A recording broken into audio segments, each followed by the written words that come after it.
Dr. Montessori, when she was a small girl, always said anything except teaching.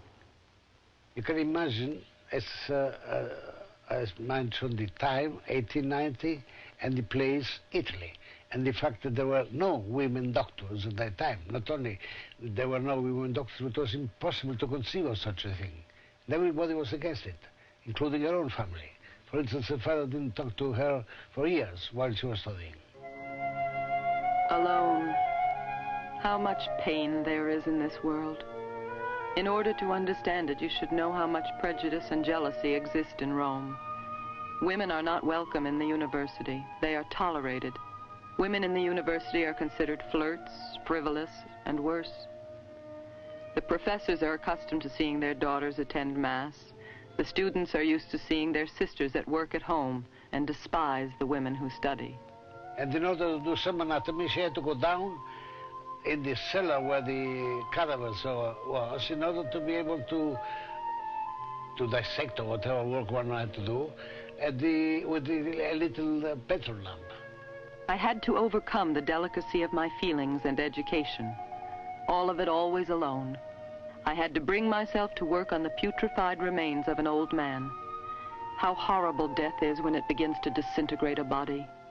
Imagine, that was the difficult situation. In spite of that, when the examinations came and the prizes were allotted, she had the first prize. She had graduated with the fullest honors, above all the males who had taken medicine. And there she discovers, to her human astonishment, I would say, that a group of comparatively small children were kept in a mental asylum and hardly looked after. And then she inquired why they were there and so on, and she found out that they were children whom today we call mentally defective, whom the homes couldn't cope with and the schools couldn't cope with, and the public authorities didn't want on the streets. It was in those hospitals that I was first confronted with the child question.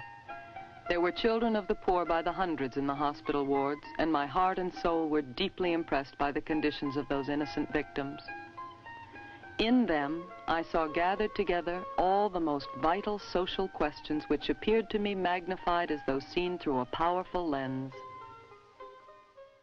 She felt that there was some sensitivity that was bringing the child to feel, to kind of understand. And so she felt that there was intelligence, there was basic intelligence, if only she could tap it somehow. Once the examinations were finished and the results were known, it was an extraordinary surprise. It was an event, because nothing like that had happened. The professionals, after they verified the results, were not only skeptical, they didn't want to believe it, but they had to believe it because they saw it.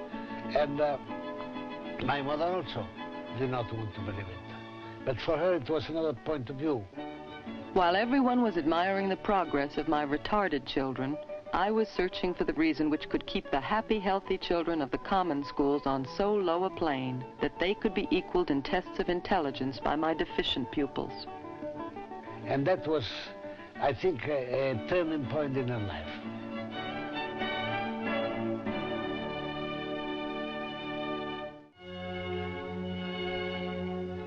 The room was simply furnished as if it were an office or a home. It was not bright and cheerful like those classrooms we see today.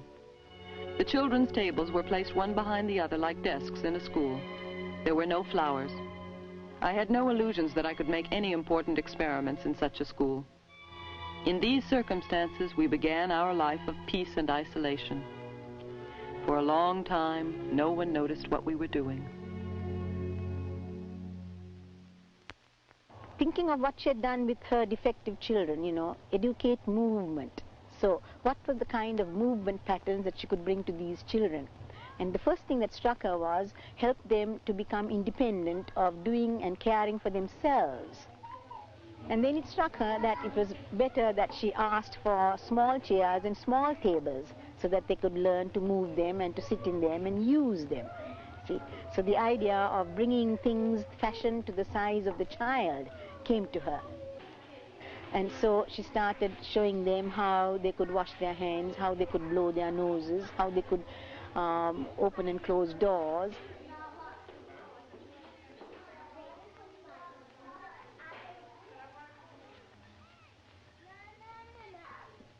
And it was in that first environment, which was inaugurated on the Epiphany of 1907, that these surprising phenomena appeared of children who took interest in carrying out the tests, consequently also refused to give them back when the adult in charge thought it was enough. I've seen what I wanted to see, now you can give it back. They wanted to start working with it. It was surprising to her also. Very surprising to her. The other phenomena also, children concentrating, children of 3-4 years concentrating.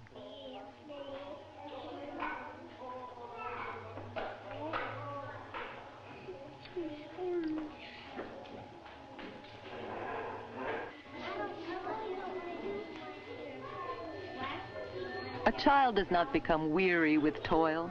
He grows by working, and as a consequence, his work increases his energy. A child never asks to be relieved of his burdens, but simply that he may carry out his mission completely and alone. His life consists in the work of growth, since he must work or die. If adults do not understand this, they will never understand the work of children.